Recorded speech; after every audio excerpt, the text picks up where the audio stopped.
Bueno, y en estas horas de esta tarde, en una entrevista, además, entre Elon Musk, entrevistador ahora, el dueño de Twitter, de Tesla, y en fin, lo conocemos, el hombre de SpaceX, este famosísimo empresario y excéntrico empresario, entrevistando a Ron DeSantis, el gobernador de Florida.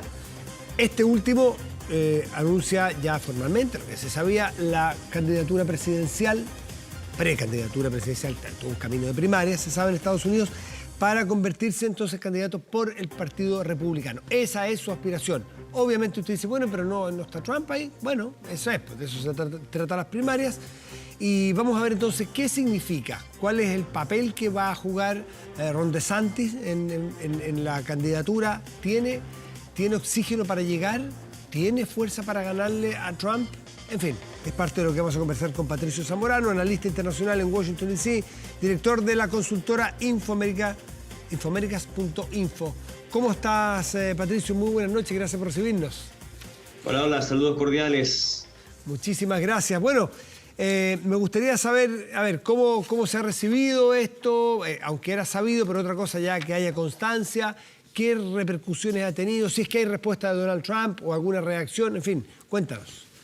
Bueno, la verdad es que ha sido un poco desastroso este inicio de campaña de DeSantis. No sé si se supo en Chile que fue un fiasco el hecho de que estuviera el dueño de Twitter, Elon Musk, ahora entrevistando a este personaje importante del Partido Republicano en una especie de transmisión vía Twitter que tuvo una cantidad de problemas técnicos impresionante y que lamentablemente se ha convertido en un efecto político. Todo el mundo ha estado hablando de esa ironía, ¿no? De cómo este lanzamiento de campaña que pretende derrotar a Donald Trump inició tan mal, y por supuesto el propio Donald Trump y su campaña mofándose de los problemas técnicos. Hubo problemas de audio, hubo problemas de participación porque era como un evento online, la voz de Musk bastante complicada con problemas técnicos, y con un personaje que anuncia su candidatura presidencial, uno de los pocos de la historia, yo diría de la historia moderna, el único que anuncia su candidatura usando audio y no estando en pantalla, mostrándose cara a cara frente al electorado. Y lo que demuestra un poco, no sé si la gente sabe, un poco la debilidad que tiene DeSantis también frente a las cámaras. No es el mejor orador,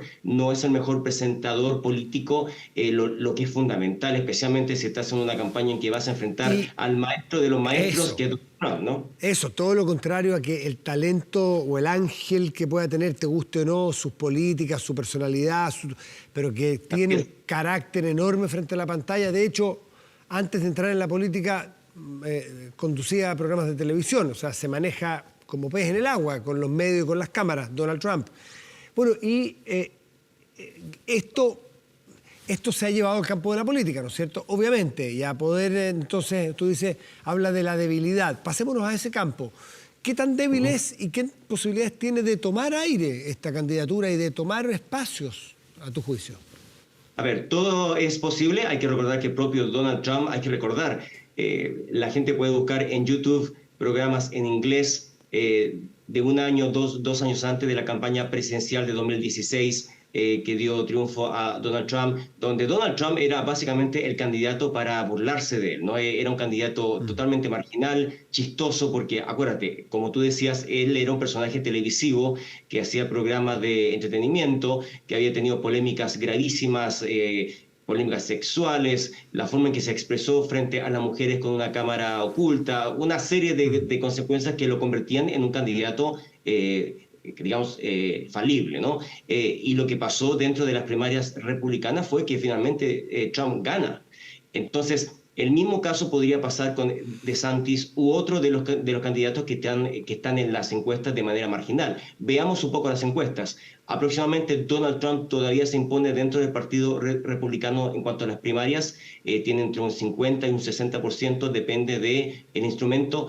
DeSantis ha tenido unos despegues interesantes, ha llegado hasta un 40%, en este momento un 20%, y el tercer candidato muy por debajo con un 6% es el ex vicepresidente Mike Pence, y para abajo el resto de precandidatos republicanos, Nikki Haley, la ex embajadora ante Naciones Unidas, etcétera, etcétera. Entonces, la verdad es que Donald Trump tiene un dominio importante y en este momento, claro, la fotografía es clara. Ganaría Donald Trump si las primarias fueran este domingo.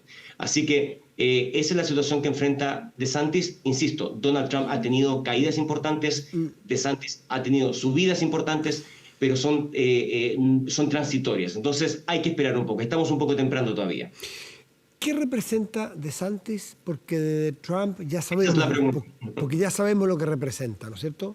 Cuéntanos de DeSantis, un candidato que le conocemos, medidas como gobernador súper conservadoras, contracíclicas a los tiempos. Por ejemplo, esa ley de no hables de gay, no digas la palabra gay, ¿no es cierto? Una ley en la Florida que generó una tremenda polémica porque entre la primaria o el inicio de la primaria y el tercer grado, me parece, no se podía hablar en los colegios, en las aulas, sobre el término gay, no solo el tema, ni siquiera mencionar, para eventualmente él pensaba que con esto se podía condicionar a un niño o una niña, en fin. Y fue muy cuestionado, pero más allá de eso, ¿qué representa Ron DeSantis? Él representa una versión más joven de Donald Trump desde el punto de vista valórico. Un personaje, incluso yo te diría mucho más religioso que Donald Trump en muchas de sus posiciones, porque Donald Trump no es una persona religiosa, claro, pero que ha abrazado muchas de las causas de los grupos conservadores y que le agradecen fuertemente. Por ejemplo, este tema de la Corte Suprema de retrotraer o de debilitar a nivel federal la ley que facilitaba a mujeres. Claro, entonces, llevarla de una ley a la ley federal. Así es. No entonces, y dejando a los estados básicamente que decidan uno a uno y creando una diversidad de jurisdicciones tremendas para el tema del aborto, ¿no? Pero en temas de DeSantis, el mejor titular que vi hoy día fue de Rolling Stone, que decía lanza su candidatura DeSantis para lograr que los valores o que la situación política de Florida sea la situación del país, básicamente de elevar todo este microcosmos ultraconservador que ha creado DeSantis a nivel federal, si es que llega a la presidencia. Y hay muchas más cosas de las que mencionaste. DeSantis está prohibiendo libros, está en toda una campaña en las bibliotecas públicas cuestionando literatura que históricamente ha sido parte del currículum escolar. Florida acaba de prohibir que los niños pequeños reciban información que tenga que ver con diversidad de género. Imagínate, hay una cantidad de efectos ultraconservadores que está creando esta ilusión de DeSantis de poder captar ese voto religioso a nivel nacional republicano y quizás representar una figura un poco menos tóxica que Donald Trump. Porque Donald Trump, acuérdate, está lleno de procesos judiciales, tiene escándalos sexuales que se supone que van en contra de los valores cristianos, de esa base republicana conservadora. Entonces, DeSantis ofrece esa opción. Entonces, habría que ver, mientras avanzan estos procesos judiciales, mientras Donald Trump se continúa en el lodo de todos estos escándalos tributarios, electorales, sexuales, es posible, hay una posibilidad de que DeSantis represente ese vacío, pero por supuesto tiene que tener un carisma un poco más importante porque Donald Trump se lo va a comer desde el punto de vista político en un debate, por ejemplo, ¿no? ¿Y cómo ha sido la gestión? Porque se habla mucho de los pensamientos, las medidas, si es conservador, si es liberal, ¿cómo lo ha hecho ahí sentado en la oficina de gobernador? Porque a los gobernadores se les exige también gestión, no solamente sus ideas o sus ideologías, que son requete contra importante conocerlas. ¿Cómo es gestionando Florida? Hasta ahora ha sido efectivo porque tiene mano dura. O sea, él ha representado un estilo bastante autoritario. Él no tiene ningún tipo de empacho en aprovechar la ley o los resquicios legales a su favor. Los ha ejecutado de una manera agresiva. Por eso es que ha conseguido medidas tan increíbles como que, digamos, que las bibliotecas escolares prohíban libros, cosas que no tienen sentido. Tiene un apoyo importante de un gran porcentaje del voto de Florida en general, que es un estado curioso, porque es un estado fluctuante que determina elecciones tanto primarias como presidenciales, Florida siempre es un factor importante si lo gana los demócratas Bueno, o si lo gana... hubo la última elección, la última bien disputada antes de Obama, la que se dirimió en un fallo en final en Florida, ¿no fue? Así es, bueno, fue con el presidente Bush. Bush, claro, sí, exactamente. Así es que se tuvo que recontar todos los votos y que la Corte Interna o Estatal de Florida puso muchos resquicios para que se contaran todos los votos y que finalmente, nunca se completó, nunca se completó el conteo pero voto real. A voto ahí. Así es. Entonces Florida tiene una particularidad importante porque se convierte en demócrata. A veces lo ganó Obama. Entonces ahí hay un tema complejo con una población hispana importante, también conservadora, anticastrista, cubana.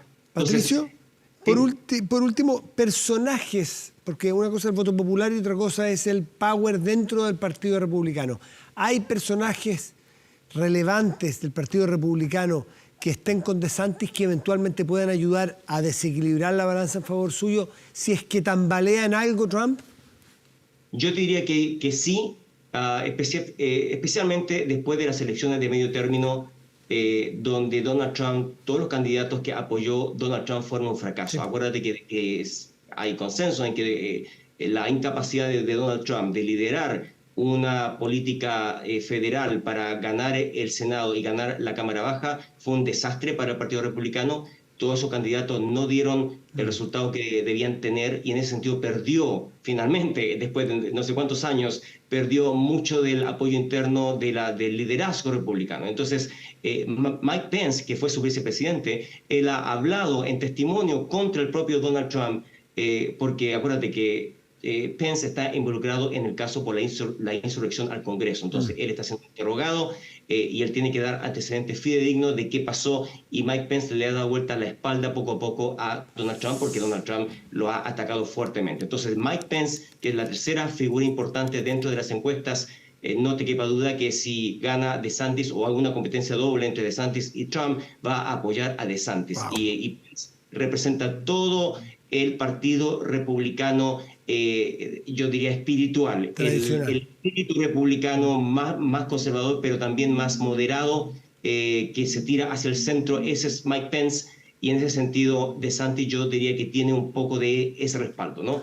Así que no porque todo este liderazgo republicano tiene que ver, que sopesar muy bien qué va a pasar con la primaria interna y que puede generar un candidato de Trump. Ese es el riesgo que hay, que las primarias de los Estados Unidos pueden lanzar a un personaje como Trump, o un personaje que en este momento incluso es desconocido, porque hay tiempo para que se presente otro candidato que ni siquiera hemos nombrado, y que se convierta como presidente o candidato presidencial. Entonces, hay una situación muy delicada para el Partido Republicano, que está luchando con reidentificarse. Se reidentifica como el partido de Donald Trump, o se reidentifica con el partido histórico que siempre fue. Patricio Zamorano, analista internacional en Washington, desde allí nos habla, Washington DC, director de la consultora Infoaméricas.info. Muchísimas gracias, como siempre, por conversar con nosotros. Que estén muy bien. Saludos cordiales, Matías. Saludos a toda la audiencia. Chao.